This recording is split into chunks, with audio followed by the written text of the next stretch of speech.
Hi, welcome to Life Skills Lab, the place where we talk about money, relationships, and life skills that actually work in the real world.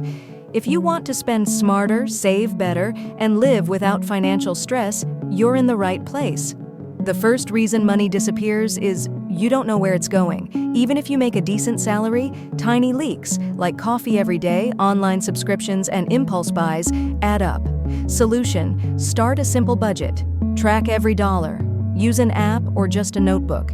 You'll be surprised how much you save just by knowing where your money goes.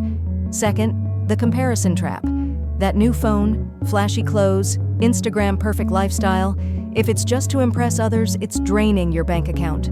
Solution: ask yourself, do I need this or do I just want to look rich? Focus on buying things that bring real value, not just bragging rights. Third, no emergency fund. Life is unpredictable. Medical bills, car repairs, sudden travel. If you don't save, everything becomes a crisis. Solution: start small. Even $5 to $10 a week builds your buffer.